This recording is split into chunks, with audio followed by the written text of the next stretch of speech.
माता वैष्णो देवी के दरबार में स्कैम हो गया है। चढ़ावे की 20 टन चांदी नकली निकल गई है। करीब 550 करोड़ रुपए के इस फेक सिल्वर यानी नकली चांदी के विवाद ने अब तूल पकड़ लिया है।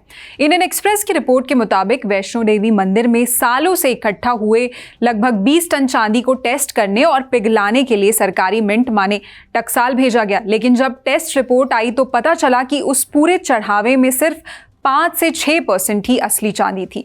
बाकी सब मिलावटी और हानिकारक मेटल था, जैसे कैडमियम और लोहा।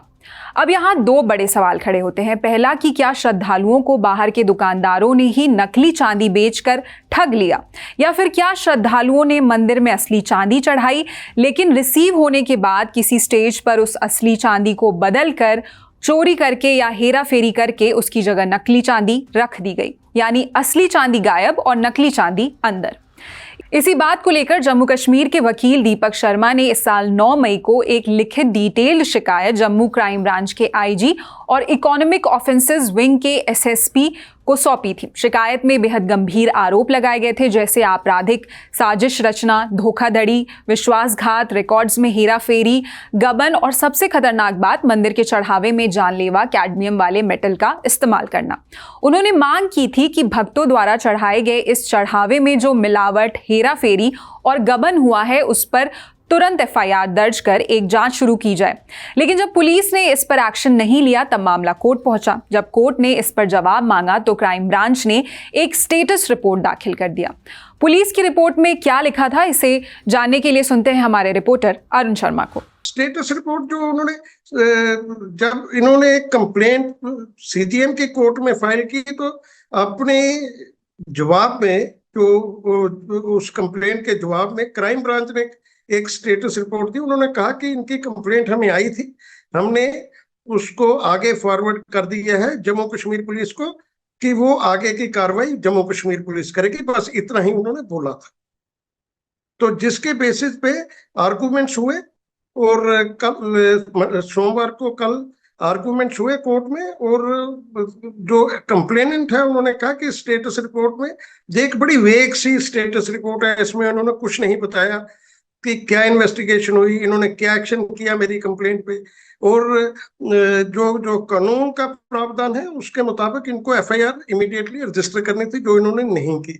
तो इसलिए क्योंकि इन्होंने एक्शन नहीं लिया तो मैं कोर्ट में आया हूं।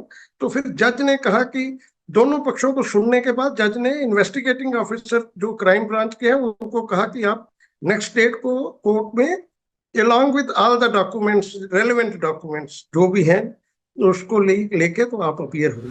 यानी कुल मिलाकर सीधे एक्शन लेने के बजाय पुलिस फाइलों का पास द पार्सल खेलती रही।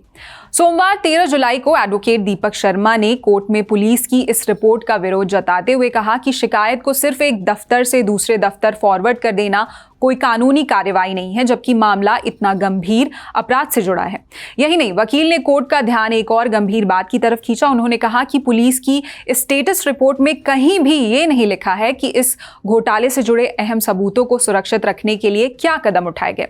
अगर सबूतों को वक्त रहते जब्त या सुरक्षित नहीं किया जाए तो उन्हें मिटाया भी जा सकता है। वकील की इन दलीलों को सुनने के बाद चीफ जुडिशियल मजिस्ट्रेट यानी सीजेएम मुनीश कुमार मनहास ने 13 जुलाई को निर्देश जारी किया। उन्होंने क्राइम ब्रांच के इंक्वायरी ऑफिसर को 29 जुलाई को सारे रिकॉर्ड्स के साथ खुद कोर्ट में व्यक्तिगत रूप से पेश होने का आदेश दे दिया है। इसके साथ ही शिकायतकर्ता वकील दीपक शर्मा ने कोर्ट से मांग की है कि इस पूरे खेल में इस्तेमाल होने वाले खतरनाक कैडमियम मेटल के सोर्स, उसकी मैन्युफैक्चरिंग, खरीद फरोख्त और पूरी सप्लाई चेन की गहराई से जांच हो, ताकि इस कथित घोटाले में शामिल हर एक चेहरे को बेनकाब कर उनके खिलाफ कड़ी कार्रवाई की जा सके। फिलहाल इस खबर में इतना ही। इस खबर पर आपकी क्या राय है हमें कॉमेंट सेक्शन में जरूर बताएं। देश और दुनिया की अन्य खबरों के लिए देखते रहिए इंडियन एक्सप्रेस हिंदी। शुक्रिया।